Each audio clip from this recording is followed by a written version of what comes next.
26 de febrero de 2013. Un jet privado procedente de San Diego toca tierra en el Aeropuerto Internacional de Toluca bajo la luz fría de la noche. Afuera no hay fotógrafos de sociedad esperando capturar una llegada triunfal. Ni políticos con sonrisas ensayadas, ni escoltas abriéndose paso entre la gente. Lo que hay es otra cosa completamente distinta. Marinos armados con expresión de piedra, agentes federales apostados en puntos estratégicos y una orden de captura lista para caer sobre una sola mujer. Durante 24 años, México aprendió a llamarla la maestra, como si ese título cargara en sí mismo la idea de protección, de vocación, de entrega al magisterio. Pero esa noche, el Estado mexicano la nombra de otra forma, con palabras que suenan a acero frío. Lavado de dinero, delincuencia organizada, desvío de recursos. Y de pronto, la mujer que había repartido plazas, favores y castigos, como si el país entero fuera una extensión de su voluntad, baja la escalerilla del avión y descubre que incluso los imperios construidos sobre el miedo, sobre la lealtad comprada y el silencio impuesto, pueden desplomarse en un minuto.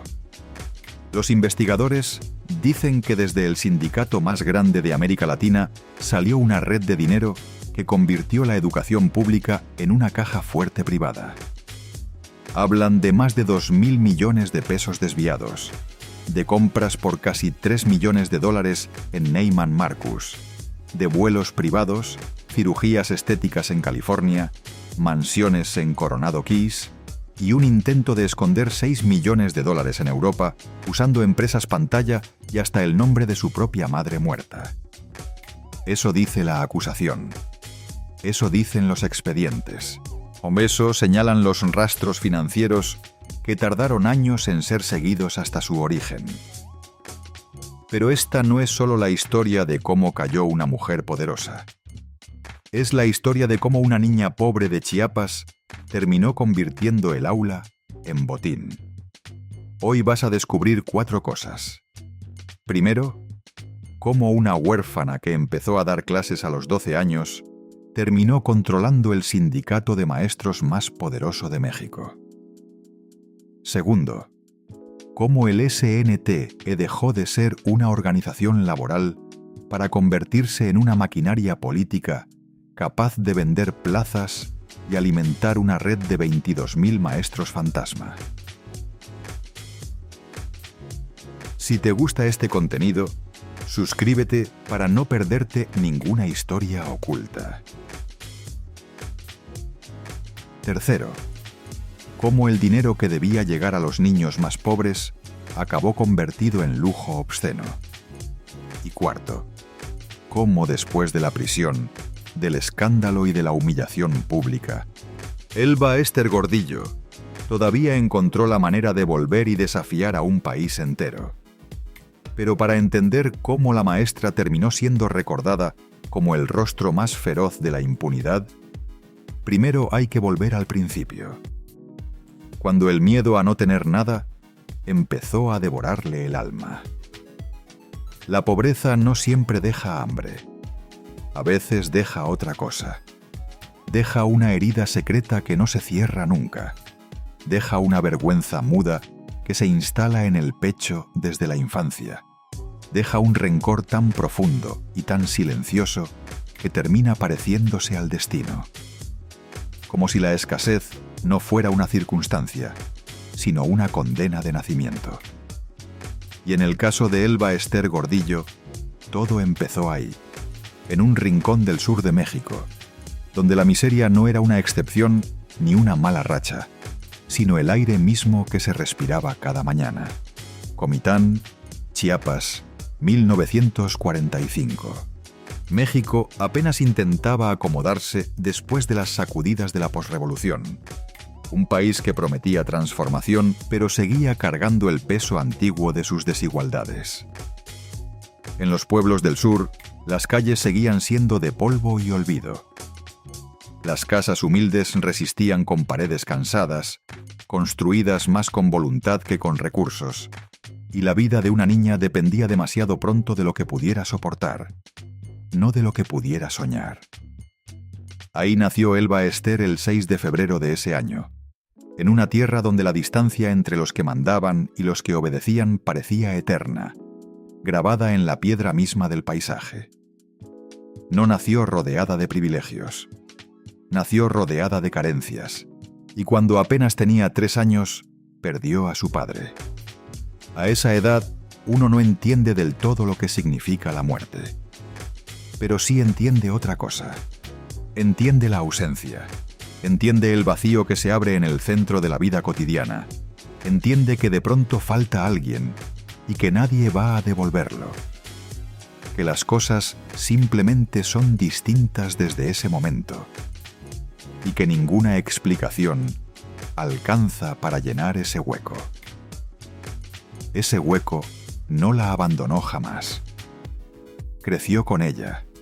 La acompañó en silencio durante décadas. Y quizás ahí, en esa pérdida temprana, comenzó a formarse algo que con los años se volvería incontrolable. Mientras otras niñas todavía aprendían a jugar, ella estaba aprendiendo a resistir. A los 12 años se paró frente a un salón para dar clases. No porque fuera un prodigio romántico de la vocación pedagógica, no porque sintiera un llamado especial hacia la enseñanza, sino porque la necesidad aprieta antes que los sueños y el hambre no espera a que uno encuentre su verdadero camino. A los 15 entró al Sindicato Nacional de Trabajadores de la Educación. Y ese detalle hay que guardarlo bien, porque ahí empezó la verdadera historia. No la historia de una maestra. La historia de una mujer que descubrió demasiado pronto que en México la educación podía ser una escalera, pero no hacia el conocimiento, sino hacia el poder. En aquellos años, el SNTE no era solo una organización laboral. Era una maquinaria política de proporciones descomunales. Una estructura gigantesca capaz de mover votos, disciplinar regiones enteras, silenciar disidencias y negociar favores con el régimen de turno sin que nadie se atreviera a alzar demasiado la voz. Bajo el dominio absoluto del PRI, el sindicato era mucho más que un refugio de profesores insatisfechos. Era un territorio estratégico, un ejército en apariencia civil, con disciplina de cuartel y lealtades que se pagaban en moneda de poder. Y Elba Ester, que conocía de cerca la humillación del origen, que había sentido en carne propia lo que significa no tener nada, entendió algo antes que muchos. En ese mundo no mandaba quien sabía más. Mandaba quien obedecía mejor, quien tejía alianzas en silencio, quien aprendía a sonreír con calma mientras afilaba el cuchillo. Fue subiendo. No de golpe, no como en las películas donde el ascenso llega en un solo acto dramático. Subió como suben los que saben esperar, cargo por cargo, favor por favor, lealtad por lealtad, construyendo pacientemente una red de deudas y compromisos que nadie ve hasta que ya es demasiado tarde para desmantelarla. Hasta que llegó 1989, y ahí ocurrió el momento que partió su vida en dos. México ardía por dentro. Miles de maestros inconformes salían a las calles exigiendo democracia sindical, mejores condiciones de trabajo, salarios dignos, el reconocimiento de una dignidad que el sistema les negaba desde hacía décadas. El viejo cacique del sindicato, Carlos Jongitud Barrios, parecía intocable. Llevaba años controlando el SNTE con puño de hierro, convirtiendo cada cargo en un feudo personal y cada protesta en una amenaza a neutralizar. Pero el 23 de abril de 1989 fue llamado a Los Pinos por el presidente Carlos Salinas de Gortari. La reunión duró apenas media hora, 30 minutos. Eso fue todo lo que necesitó el poder para borrar a un hombre que parecía eterno, para disolver en una sola conversación años de dominio aparentemente inquebrantable. Yonguitud salió derrotado y ese mismo día Elba Ester Gordillo fue colocada en la cima. No llegó por voto limpio. No llegó por el amor genuino de las bases. No llegó porque los maestros de México la hubieran elegido libremente en un proceso democrático. Llegó porque el Estado la empujó hasta ahí, porque el sistema la necesitaba, porque en ella había encontrado a alguien más útil, más disciplinada, más ambiciosa, más capaz de sostener una estructura que a todos convenía mantener en pie. Años después, ella misma admitiría que llegó al sindicato por decisión del Estado mexicano. Esta confesión, dicha casi sin pudor, lo explica casi todo. El origen de su poder no fue democrático. Fue una operación de laboratorio político, un movimiento de fichas ejecutado desde arriba con una frialdad que no dejaba espacio para el azar. Y sin embargo, ahí está la verdadera tragedia. Porque al principio quizás hubo una duda, una grieta, un instante breve, casi imperceptible, en el que la muchacha pobre de Chiapas todavía recordaba lo que significaba estar abajo, todavía podía sentir el peso de haber carecido de todo. Pero el poder no tarda en hacer su trabajo. Y cuando una persona ha pasado la infancia temiendo volver a no tener nada, cuando ese miedo se ha vuelto parte del esqueleto mismo de quien es, el poder se convierte en una droga más fuerte que cualquier principio, más adictiva que cualquier ideal. Elba Ester ya no quería sobrevivir, quería mandar, quería humillar antes de ser humillada, quería que nadie volviera a mirarla desde arriba con lástima o con desprecio. Lo que comenzó como un ascenso pronto se convirtió en apetito voraz, y lo que parecía una victoria personal empezó a tomar la forma de algo mucho más oscuro. Porque una vez que descubrió que el aula también podía usarse como botín, ya no hubo vuelta atrás. El poder no siempre entra haciendo ruido. A veces entra en silencio, firma papeles con parsimonia, reparte favores con sonrisa calculada, posa para la foto con la expresión justa de quien conoce el valor de las apariencias. Y después se queda a vivir dentro de las instituciones como una enfermedad que nadie se atreve a nombrar, porque nombrarla implicaría reconocer la propia complicidad. Eso fue exactamente lo que ocurrió con Elba Ester Gordillo. Cuando llegó a la cima del SNT en 1989, no heredó solamente una silla de mando.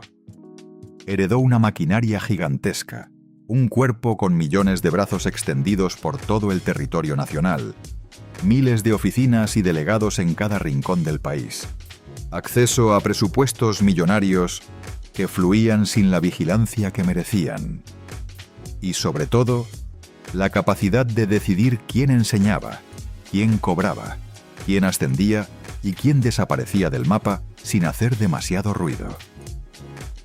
Y una vez que entendió el tamaño real de esa máquina, dejó de verla como un sindicato. Empezó a verla como un reino.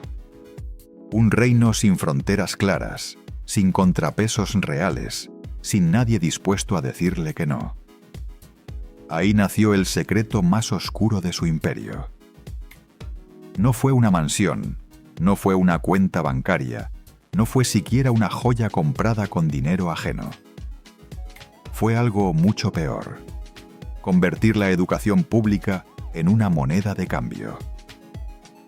Transformar las aulas en oficinas electorales, las plazas de maestros en mercancía, con precio asignado, y los sueños de millones de niños en el combustible de una estructura diseñada para enriquecer a una sola mujer y a la red de lealtades que vivía de obedecerla. En el discurso público, el SNT seguía hablando de derechos laborales, de dignidad magisterial, de defensa del maestro frente a un Estado que no cumplía sus compromisos. Pero detrás de ese lenguaje cargado de retórica sindical estaba creciendo otra cosa, una red de favores, castigos y lealtades que funcionaba con la lógica implacable del miedo. El que obedecía cobraba, el que callaba subía, el que servía con devoción a la estructura recibía plaza. El que se atrevía a cuestionar, a alzar la voz, a señalar las irregularidades, quedaba fuera. Sin drama, sin necesidad de amenazas explícitas. Simplemente quedaba fuera. Poco a poco, lo que debía ser una carrera construida con estudio, su vocación y esfuerzo genuino, se convirtió en una subasta disfrazada de meritocracia.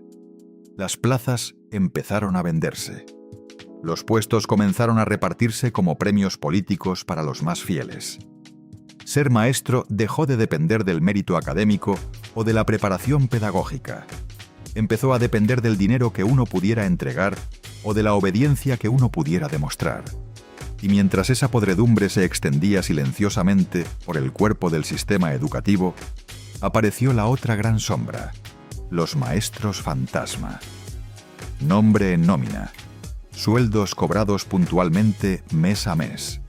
Personas que existían en el papel con toda la legitimidad burocrática, pero que jamás pisaban un salón de clases, que nunca enseñaban a leer a un niño ni explicaban una suma a nadie. En 2009, un informe sacudió a México al hablar de alrededor de 22.000 de estos maestros fantasma. Una cifra obscena para un país lleno de escuelas desvencijadas, comunidades abandonadas a su suerte y familias que apostaban todo a la educación de sus hijos porque era lo único que el Estado les prometía. Cada año esa red consumía alrededor de $130 millones. 130 millones que no iban a cuadernos, ni a pupitres nuevos, ni a techos que dejaran de gotear, ni a bibliotecas que ampliaran el horizonte de un niño. Iban a sostener la fidelidad ciega de una estructura que se alimentaba del presupuesto público mientras fingía defender al magisterio con cada discurso y cada marcha. Pero el verdadero genio de Gordillo no estuvo solo en robar. Estuvo en entender que el dinero sin poder se acaba y que el poder sostenido con votos puede comprar impunidad durante décadas. Ahí fue donde dejó de ser solo líder sindical para convertirse en operadora de Estado, en pieza irreemplazable del engranaje político mexicano. Durante años, el SNTE no funcionó únicamente como una organización gremial con demandas laborales. Funcionó como un ejército electoral de dimensiones extraordinarias. 1,5 millones de miembros representaban algo mucho más valioso que cualquier fortuna acumulada. Representaban casillas electorales, operadores territoriales, movilización coordinada, disciplina política capaz de inclinar elecciones en momentos críticos. Presidentes, gobernadores y partidos lo sabían perfectamente. Por eso la buscaban, por eso la temían, por eso negociaban con ella en vez de enfrentarla. Ella también entendió muy pronto que la lealtad partidista era una ficción útil pero desechable. Mientras le sirvió al PRI, jugó con el PRI. Cuando dejó de convenirle aquella lealtad histórica, negoció con el PAN sin el menor rastro de nostalgia. En 2003 comenzó a romper por dentro la vieja obediencia al régimen que la había encumbrado. En 2005 impulsó su propio instrumento político, Nueva Alianza, como quien finalmente decide construir su propia casa después de vivir años de prestado. Y en 2006, en la elección más cerrada y más envenenada de la historia reciente de México, se movió con la frialdad calculada de quien no cree en ideologías, sino en facturas por cobrar, en equilibrios de poder que siempre pueden inclinarse hacia quien mejor pague. Después vendrían las acusaciones, los testimonios incómodos, las sospechas de acuerdos oscuros sellados en habitaciones sin testigos, los nombramientos colocados como fichas dentro del aparato público, el control ejercido sobre espacios clave del Estado desde las sombras y las denuncias de exigencias millonarias para financiar su proyecto político personal. Eso era lo que nadie quería decir en voz alta: que Elba Ester Gordillo no solo había corrompido un sindicato, había diseñado una estructura donde enseñar importaba menos que obedecer, donde el aula valía menos que la nómina, y donde la infancia de un país entero podía hipotecarse sin remordimiento para sostener una red de poder personal. Ese fue su secreto. No el lujo ostentoso, no las cirugías repetidas, no las mansiones frente al mar. Su verdadero crimen fue otro. Le puso precio al futuro. Y una vez que el futuro se vende, lo que viene después ya no es educación, es abandono. Si la riqueza de Elba Ester Gordillo pudiera tocarse con las manos, tendría la textura fría del mármol pulido, el brillo indecente de una vitrina de lujo y el olor limpio y artificial de una boutique exclusiva donde nada cuesta menos que el salario mensual de un maestro de base. Pero si su fortuna pudiera escucharse, sonaría de una manera completamente distinta. Sonaría como un salón de clases vacío en la sierra, como un techo de lámina golpeado sin piedad por la lluvia de julio, como el silencio denso de un niño que no entiende por qué su escuela no tiene libros, por qué su maestro nunca llega, por qué el futuro siempre parece vivir en otra parte, en otro mundo que no le pertenece. Ahí estaban las verdaderas víctimas. No en los discursos políticos encendidos, no en los expedientes judiciales apilados en oficinas de la Procuraduría, no en las ruedas de prensa donde funcionarios anunciaban victorias legales. Estaban sentadas en pupitres rotos, en pueblos olvidados por el mapa oficial, en estados enteros condenados a aprender menos porque alguien que tenía el poder de cambiar esa realidad decidió cobrar más. Ese fue el daño más cruel. No el dinero que desapareció de las cuentas del sindicato, sino todo lo que ese dinero habría podido construir, reparar o salvar si hubiera llegado a donde debía llegar. Durante años, México cargó con una estructura absurda, casi monstruosa en su diseño, en la que cerca del 90% del presupuesto educativo terminaba consumido por la nómina. Dicho así, la cifra ya era escandalosa. Pero la herida era todavía más profunda cuando se entendía que dentro de esa nómina viajaban también miles de nombres que no daban clase, miles de favores convertidos en salarios, miles de lealtades pagadas con recursos que debían haber llegado a las aulas más pobres del país. Mientras el sistema gastaba toda su energía y sus recursos en sostener una maquinaria clientelar que se retroalimentaba sola, las escuelas de Chiapas, Oaxaca y Guerrero seguían esperando lo más básico: un baño digno, una pared sin grietas que amenazaran con derrumbarse en la próxima lluvia, un pizarrón que no pareciera sobrevivir por milagro cada semana, material escolar elemental que ningún niño debería tener que traer de su propia casa empobrecida. Y lo peor era que los números terminaban confirmando con frialdad estadística lo que el país ya sospechaba en silencio desde hacía tiempo. En 2009, los resultados de la prueba PISA colocaron a México entre los peores lugares del mundo desarrollado en comprensión lectora, ciencias y matemáticas. No era un accidente, no era una mala racha pasajera, ni un problema aislado de región o de ciclo escolar. Era el retrato fiel de una generación creciendo con menos herramientas de las que necesitaba para defenderse, para competir, para sobrevivir dignamente en un mundo que exige cada vez más. Era la prueba fría de que mientras unos negociaban plazas y acumulaban lealtades, otros estaban condenando silenciosamente a niños que nunca tuvieron voz para protestar. Cada punto perdido en esas pruebas internacionales no era una simple estadística para académicos y burócratas. Era una puerta cerrándose. Era una beca que nunca llegaría. Era un empleo digno que se escapaba años después, cuando ese niño se convertía en adulto y descubría que el sistema no lo había preparado para nada de lo que la vida exigiría.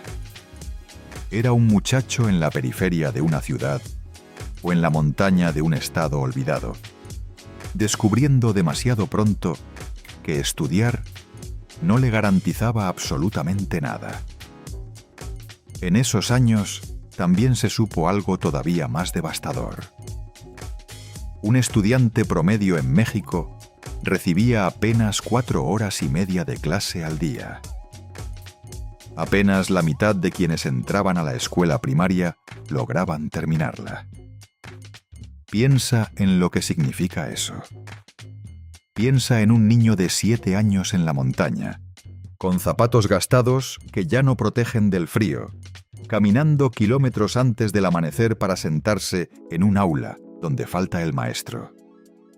O donde el maestro está físicamente presente, pero no puede enseñar porque el sistema le arrebató la dignidad y los recursos necesarios para hacerlo. Ahora piensa en lo que ocurre con ese niño cuando cumple 13, 15, 17 años y descubre que su país no lo preparó para nada. Que el tiempo que pasó en esa aula rota fue tiempo que no vuelve. Ese vacío no se queda vacío por mucho tiempo. En México, demasiadas veces ese vacío lo ocupa la calle. Lo ocupa la humillación acumulada. Lo ocupa el crimen organizado, que sí tiene estructura, que sí tiene jerarquía, que sí ofrece pertenencia y dinero rápido a quienes el Estado abandonó antes de que pudieran elegir otra cosa. Por eso el daño de Elba Ester no puede medirse solo en millones de pesos desviados hacia cuentas opacas. Tiene que medirse también en adolescencias arruinadas antes de empezar, en comunidades enteras atrapadas entre el abandono institucional y la rabia que no encuentra otro canal, en jóvenes que crecieron sin oportunidades reales y terminaron viendo en los cárteles la única estructura que sí los recibía, aunque fuera para devorarlos lentamente. Cuando una escuela se pudre, no cae solo una escuela. Cae una frontera moral. Cae una barrera de protección que separaba a un niño de la violencia que esperaba afuera. Cae la posibilidad de que un país se defienda de su propia oscuridad con algo más que balas y retórica. Y al otro lado de esa ruina estaba ella. Esa es la imagen que vuelve todo insoportable. Mientras en las comunidades más pobres del país, los niños estudiaban entre carencias que serían inaceptables en cualquier nación que se dijera civilizada, la maestra deslizaba tarjetas de crédito por mostradores de Neiman Marcus hasta acumular compras por cerca de $3 millones. Mientras un aula rural pedía a gritos ventanas que cerraran, baños que funcionaran o cuadernos básicos para sus alumnos, ella acumulaba bolsos de diseñador, ropa de las mejores marcas del mundo, tratamientos estéticos en clínicas privadas, vuelos en jets privados y propiedades frente al mar donde el horizonte no recordaba para nada a las escuelas que financiaban ese lujo. Mientras una niña en Chiapas llegaba con hambre a la escuela porque en su casa no había suficiente para desayunar, la mujer que decía representar al magisterio alimentaba una obsesión por el exceso que parecía no tener fondo ni conciencia.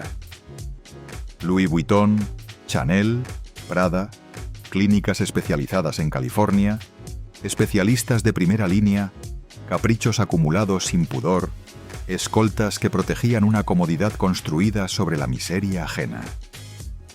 Como si todo ese exceso pudiera borrar para siempre a la niña pobre que un día fue. Como si el dinero robado pudiera anestesiar el miedo antiguo de volver a no ser nadie, de volver a ser invisible en un pueblo de Chiapas donde nadie la esperaba con nada.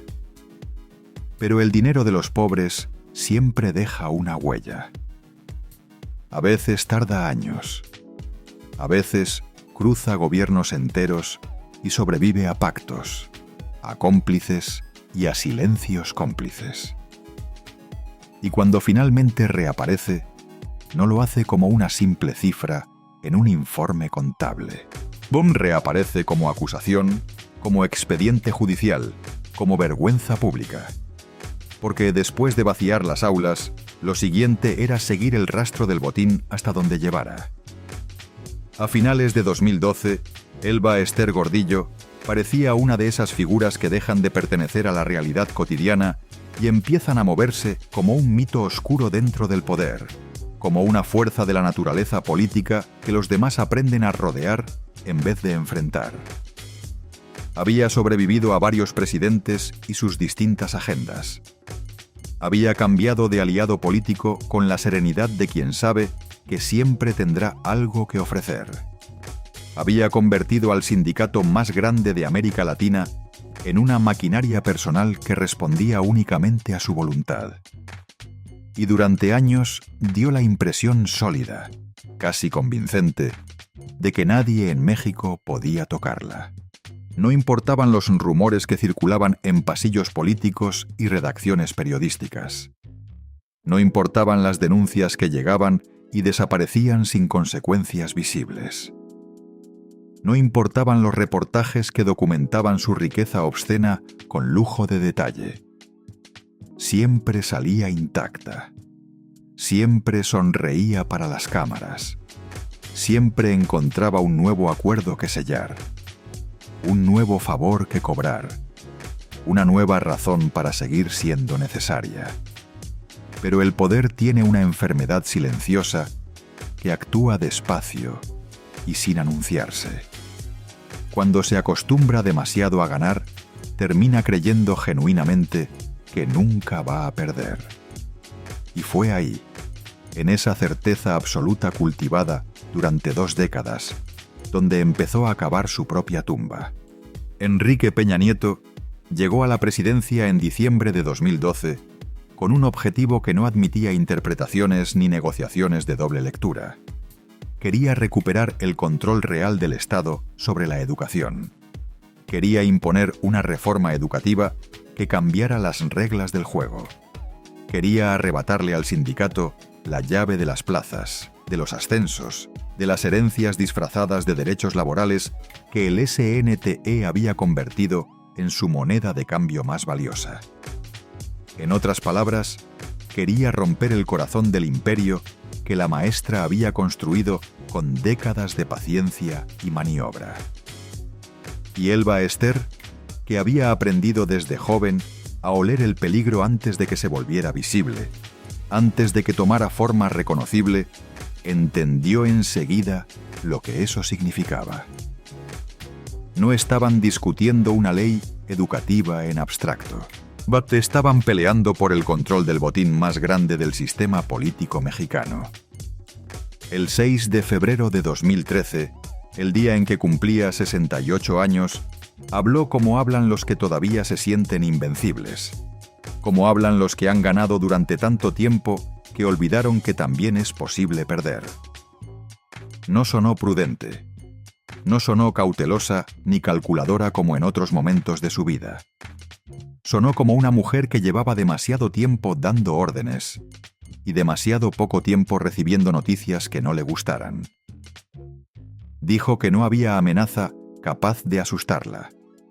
Dijo que había nacido para morir. Dijo que quería una lápida que la recordara como guerrera. Y durante unos minutos, frente a los fieles que la rodeaban con aplausos, volvió a sentirse eterna, intocable, necesaria. Lo que no sabía era que mientras ella levantaba la voz en esa ceremonia de cumpleaños, otros ya seguían el rastro del dinero con una determinación que no se iba a detener en los discursos. Entonces aparecieron las cifras. Frías, brutales, imposibles de explicar con ningún argumento sindical o político. Entre 2008 y 2011, más de 2.000 millones de pesos habrían salido de las cuentas del sindicato siguiendo una ruta torcida de triangulaciones financieras. empresas pantalla creadas con nombres vacíos y transferencias que no olían a defensa laboral de ningún tipo, sino a saqueo metódico y paciente.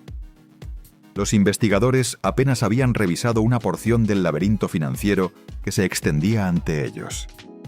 Y aún así, lo que encontraron alcanzaba para retratar una avaricia sin fondo, sin vergüenza, sin límite reconocible. Cerca de $3 millones en compras en Neiman Marcus, $400.000 en vuelos privados, $17.000 en cirugías estéticas y tratamientos especializados en California, casas en Coronado Keys, frente al agua tranquila del Pacífico, donde el mar parecía servir de cortina elegante para esconder el origen sucio del dinero.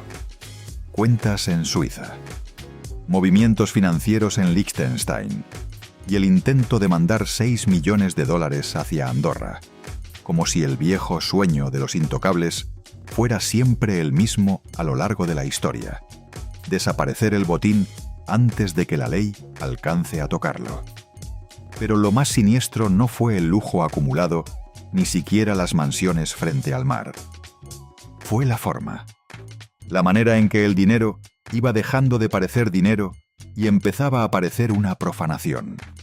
Porque en medio de esa ingeniería financiera sofisticada, apareció un detalle que revelaba algo más profundo que la simple codicia.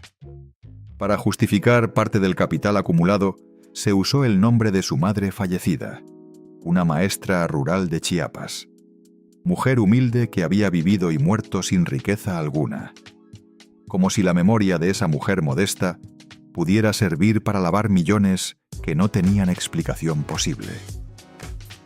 Ahí ya no había solo corrupción técnica, había una degradación moral completa, una voluntad de ensuciar hasta a los muertos, de usar la memoria de los más vulnerables, de los ya idos, con tal de seguir sosteniendo el palacio que se había construido sobre sus espaldas. Y mientras todo eso ocurría en papeles, en cuentas bancarias y en los despachos de los investigadores financieros, el verdadero significado del saqueo era otro. Cada dólar desviado tenía un rostro concreto. Un salón sin techo en la sierra. Un niño sin libros que no había pedido nacer en una comunidad olvidada. Un maestro sin apoyo que llegaba cada mañana a un aula rota con una vocación que el sistema se encargaba de desgastar. Una escuela convertida en ruina para que otra vida, lejos del polvo y de la vergüenza, siguiera brillando entre boutiques exclusivas, quirófanos privados y residencias de lujo frente al mar. El aula se había convertido en caja fuerte. Y cuando el Estado finalmente decidió abrirla con la fuerza de la ley, lo que salió no fue solo dinero robado. Salió el retrato entero de una mujer que había dejado de distinguir hace mucho tiempo entre el poder legítimo y la depredación pura. La caída de los poderosos casi nunca ocurre como la gente la imagina cuando la ha fantaseado durante años. No siempre hay gritos de triunfo. No siempre hay forcejeos dramáticos. No siempre hay un momento cinematográfico que capture todo en una imagen. A veces basta un pasillo silencioso, una orden firmada sin fanfarria, una pista de aterrizaje iluminada en la noche y el sonido seco de unos pasos que ya no avanzan hacia el privilegio, sino hacia el encierro que tardó décadas en llegar. Para Elba Ester Gordillo, ese momento llegó el 26 de febrero de 2013. Apenas 24 horas antes, Enrique Peña Nieto había promulgado la reforma educativa que le arrebataba al sindicato la llave de las plazas, del ascenso y de la herencia política que ella había protegido con ferocidad durante décadas como si fuera su propiedad privada más valiosa. Un día después, la mujer que se había acostumbrado a doblar gobiernos con una llamada o una negociación era detenida al bajar de un jet privado en Toluca. Así de rápido puede terminar una época. Así de brutal puede sonar el instante en que una reina descubre que también existen las rejas. Hasta entonces, Elba Ester había vivido como viven los intocables, envuelta en ropa de diseñador que marcaba la distancia con los demás, moviéndose en vuelos privados que la desconectaban del mundo común, protegida por escoltas que creaban un perímetro invisible de poder, habitando salones donde nadie se atrevía a levantarle la voz. La prensa la llamaba la maestra.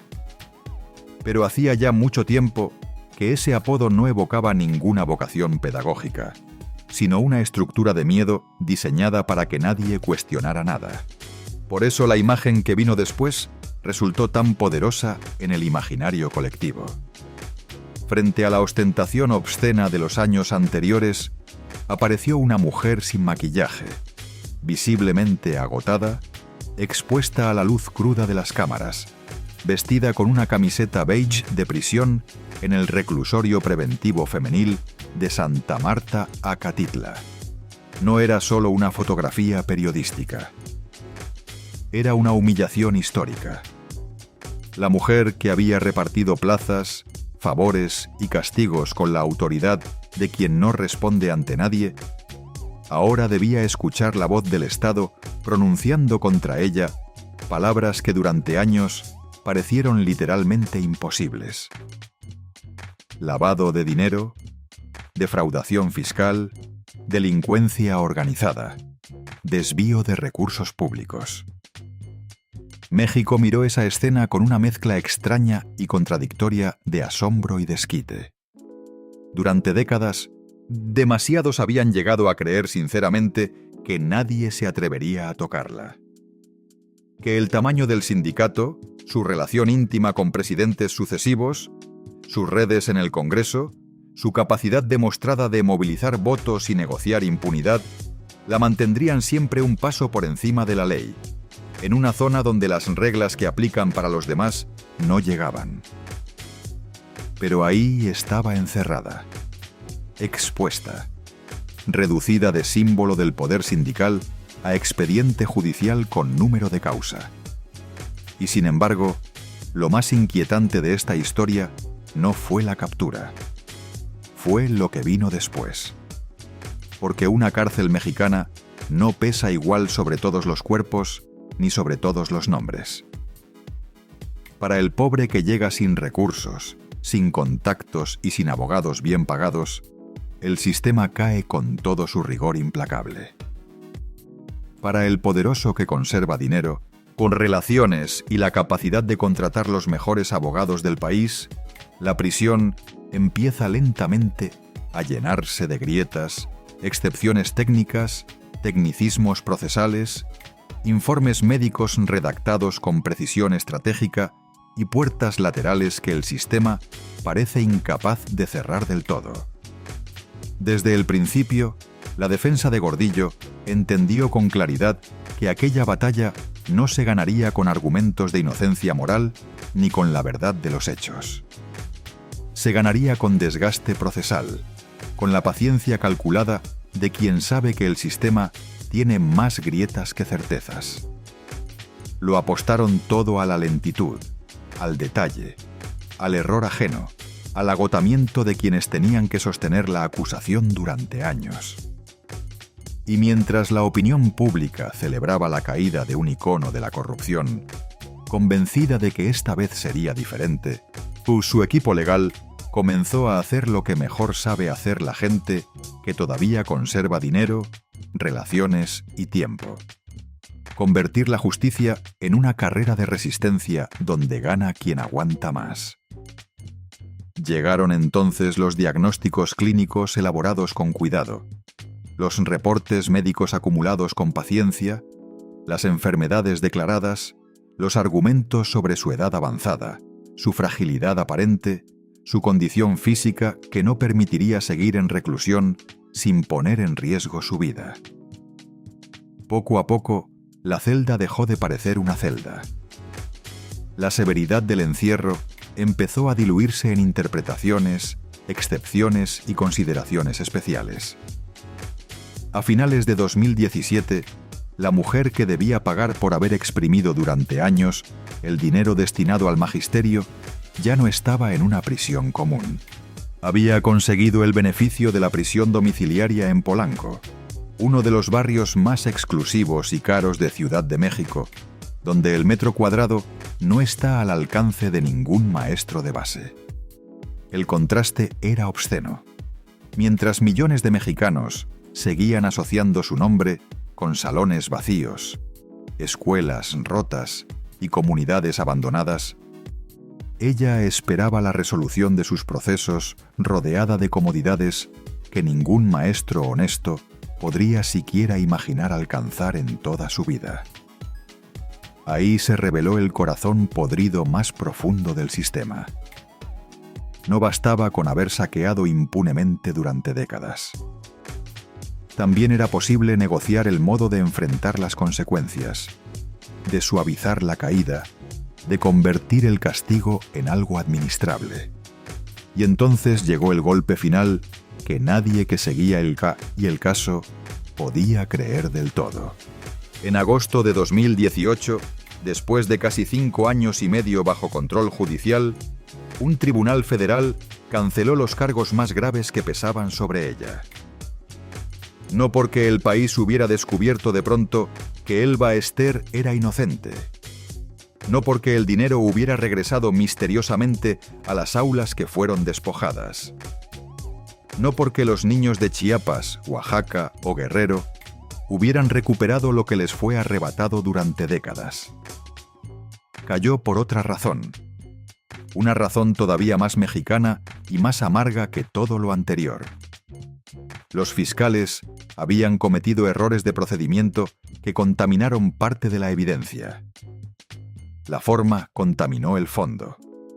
Y la mujer que durante años había usado cada pliegue del poder para protegerse, terminó salvándose gracias a los pliegues del propio sistema que intentaba juzgarla. Sus abogados hablaron de libertad absoluta, de vindicación, de justicia finalmente cumplida. Pero la verdad tenía otra textura. La prisión no había limpiado su nombre. Solo había demostrado, una vez más, que en México incluso la desgracia puede administrarse con privilegios si uno tiene los recursos y las relaciones necesarias. A Elba Ester no la absolvió la historia ni la verdad de los hechos. La rescató la torpeza de un aparato institucional incapaz de castigar con la misma determinación con que ella había dañado a un país entero durante décadas. Salió de la jaula, sí, pero no salió intacta, porque hay derrotas que no se miden por los años que alguien pasa preso, sino por la forma en que una nación entera empieza a mirar tu rostro cuando apareces en público. Y cuando volvió a aparecer, México descubrió que la cárcel no había traído arrepentimiento. Solo había afilado todavía más su descaro.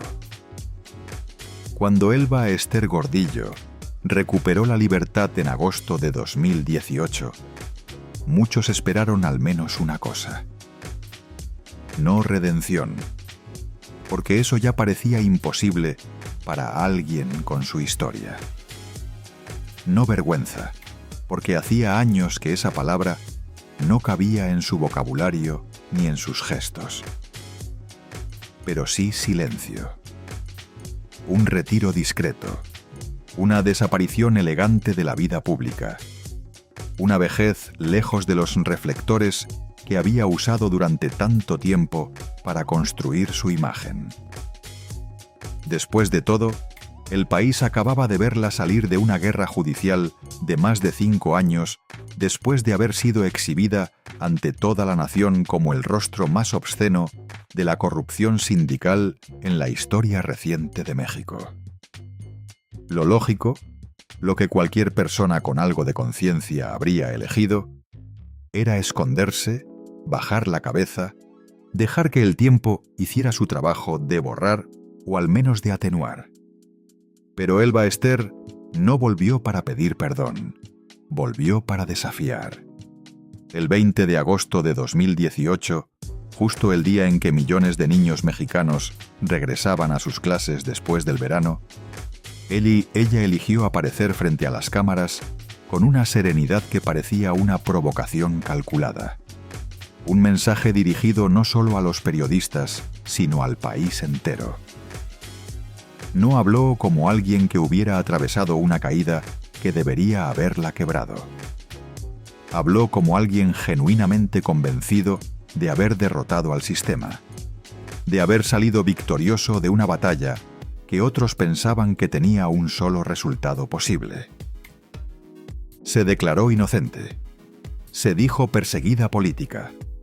Aseguró que la reforma educativa que había sido el pretexto para su captura se había derrumbado por su propio peso. Prometió seguir defendiendo a los maestros con la misma energía de siempre. Y en ese instante, México volvió a ver con claridad el corazón verdadero del personaje. Su capacidad infinita para reencuadrarse, para convertir la derrota en victoria narrativa, para presentarse como víctima de los mismos poderes que ella había alimentado durante décadas. Una mujer acusada documentalmente de haber vaciado durante años el dinero del sindicato destinado a la educación pública, se presentaba ahora como guardiana de la dignidad magisterial. Era una escena casi perfecta en su cinismo. La misma voz que había convivido sin incomodidad con cuentas opacas, plazas vendidas al mejor postor y privilegios indecentes, se envolvía otra vez en la bandera del sacrificio colectivo y la lucha por los más débiles. Pero el tiempo tenía preparada otra imagen todavía más brutal, todavía más reveladora del carácter de esta mujer. En febrero de 2022, cuando ya tenía 77 años y un expediente judicial que la había marcado para siempre en la memoria colectiva del país, Elba Ester decidió casarse por tercera vez. No con un viejo compañero de luchas sindicales, no con un hombre de su generación que compartiera su historia, no con alguien salido del retiro silencioso que correspondería a una figura marcada por el escándalo. Eligió a Luis Antonio Lagunas Gutiérrez, un abogado de 36 años, 41 años menor que ella, parte del entorno cercano que había trabajado para desmontar judicialmente su caso y que representaba no solo una compañía de vida, sino un mensaje político en sí mismo. No era solo una boda, era un mensaje. El mensaje de una mujer que seguía sintiéndose intocable y capaz de reinventarse en público una vez más, de celebrar el amor, el lujo y la victoria legal sin importar el país herido y agotado que dejaba detrás. La ceremonia fue planeada en Oaxaca, una tierra cargada de memoria viva, de pobreza estructural y de resistencia magisterial que no ha callado nunca completamente. Y ahí estuvo el verdadero insulto silencioso, porque Oaxaca no era un escenario cualquiera elegido por su belleza. Era uno de los territorios donde la rabia acumulada de los maestros contra el viejo sistema sindical nunca se había apagado del todo, donde las heridas eran más recientes y más profundas. Aún así, ella eligió ese lugar precisamente para montar una fiesta blindada, elegante, reservada para invitados selectos que conocían las reglas del juego. Había flores cuidadosamente elegidas, lámparas que creaban una luz de celebración, mesas impecablemente dispuestas, protocolos de seguridad que convertían el recinto en una fortaleza, teléfonos retenidos en la entrada para que nada de lo que ocurriera adentro saliera sin control. Sonrisas de alta sociedad que circulaban entre copas de vino y el aire artificial de quienes creen sinceramente que el dinero todavía puede domesticar la historia, puede comprar la tranquilidad de una celebración sin consecuencias. Pero la historia no siempre se deja domesticar ni comprar. Antes de que la celebración pudiera consumarse con la normalidad que los anfitriones habían planeado con tanto cuidado, un grupo de maestros de la CNT irrumpió en el recinto con la determinación de quien ha esperado demasiado tiempo para decir algo que no puede seguir callando. Entraron con la furia acumulada de años de agravios, de promesas rotas, de dignidad pisoteada. Rompieron accesos, derribaron parte del montaje que había costado tanto preparar. Lanzaron objetos, destrozaron mesas y decoración, pintaron consignas en las paredes, gritaron insultos que no necesitaban traducción. El caos entró a la boda como entra la verdad en una mentira que se ha sostenido demasiado tiempo. Con fuerza, con ruido, sin pedir permiso. La fiesta se retrasó durante horas. La escena fue grotesca y al mismo tiempo profundamente reveladora. Mientras adentro se intentaba sostener a toda costa la fantasía de una nueva felicidad celebrada con flores y champán, afuera y luego dentro aparecía el país que ella había ayudado a deformar durante décadas. El país agraviado. El país que no había olvidado. El país que tampoco tenía intención de hacerlo. Y quizás esa fue la imagen más precisa y más honesta del final moral de Elba Ester Gordillo. No la de la mujer absuelta por errores de procedimiento que contaminaron la evidencia. No la de la novia sonriente junto a un esposo 40 años menor. No la de la líder que insistía en llamarse inocente con cada micrófono que se acercaba, sino la de una celebración de lujo rodeada y finalmente interrumpida por la furia de los mismos maestros cuyo nombre usó durante décadas para enriquecerse, para mantenerse en el poder y para construir un reino personal sobre las ruinas de sus promesas. Porque hay personas que salen de prisión más humildes que cuando entraron, más conscientes del daño que causaron. Ella salió más insolente.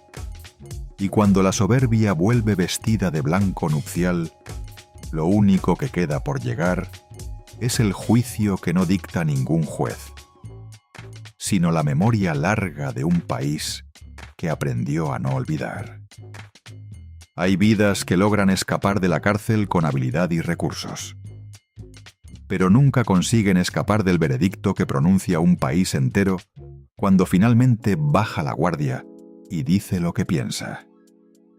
Y quizá esa sea la forma más exacta de entender lo que quedó de Elba Ester Gordillo después del escándalo, de los expedientes judiciales, de las fotografías con uniforme beige que recorrieron todas las portadas, de los discursos de inocencia repetidos con cada oportunidad, y de las fiestas blindadas por escoltas en tierras donde la pobreza no es un concepto abstracto.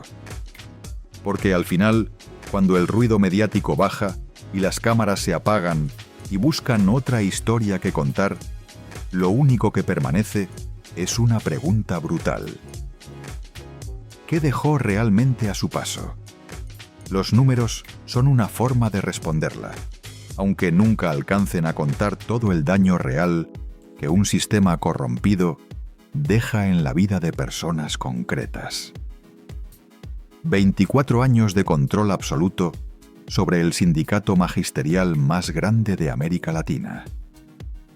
Más de 150 millones de dólares presuntamente desviados hacia cuentas opacas, con estimaciones que empujan la cifra real mucho más arriba de lo que los expedientes formales alcanzaron a documentar. Decenas de miles de plazas docentes convertidas en mercancía con precio asignado. 22.000 maestros fantasma devorando recursos públicos que debían alimentar aulas y no lealtades. Cerca de 130 millones de dólares perdidos cada año en esa maquinaria de simulación y clientelismo. El 90% del presupuesto educativo consumido por nóminas abultadas artificialmente, mientras miles de escuelas en los estados más pobres del país seguían esperando lo más elemental, lo que cualquier niño merece por derecho. Y detrás de cada cifra fría hay algo más doloroso que el dinero contable. Un niño aprendiendo menos de lo que necesita. Un maestro honesto trabajando con carencias que no debería tener. Una comunidad entera viendo cómo el futuro se le escurre entre los dedos sin entender bien por qué. Eso fue lo que nunca pudo lavar ningún abogado con ningún argumento procesal. Porque sí, logró salir.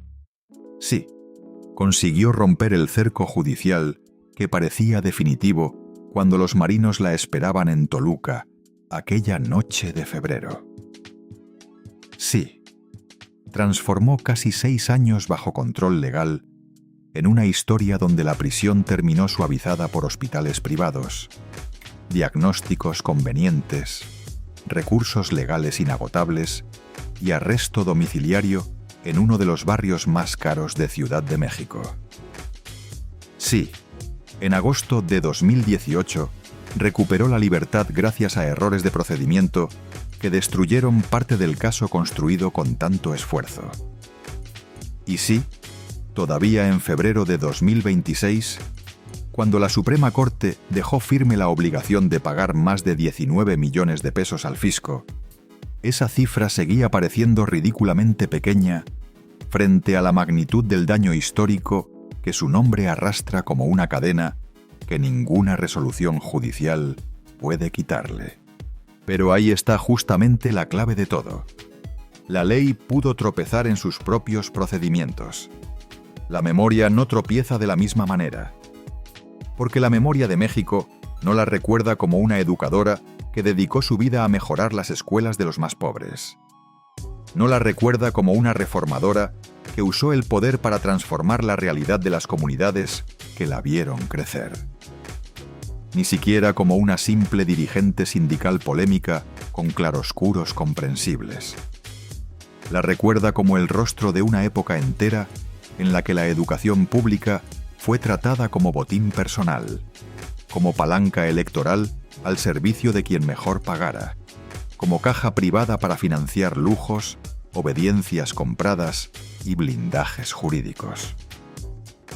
La recuerda como una mujer que nació en la pobreza de Chiapas, que conoció de cerca lo que significa carecer de todo, y que en lugar de usar el lugar de poder que alcanzó para combatir esa pobreza que tan bien conocía desde adentro, terminó usando la pobreza ajena como escalera para volverse intocable, para construir un mundo propio, donde las reglas que aplican a los demás no existían.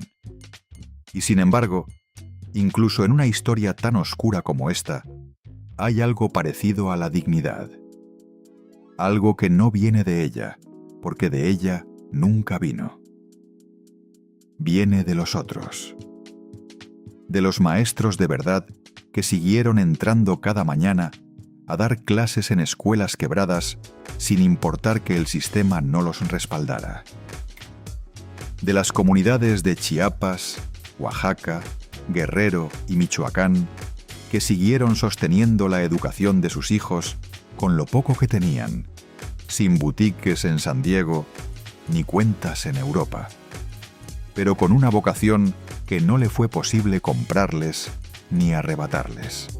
De quienes resistieron durante décadas sin aviones privados, sin mansiones frente al mar, sin cirugías que borraran las marcas del tiempo, sin padrinos poderosos que respondieran el teléfono en momentos difíciles.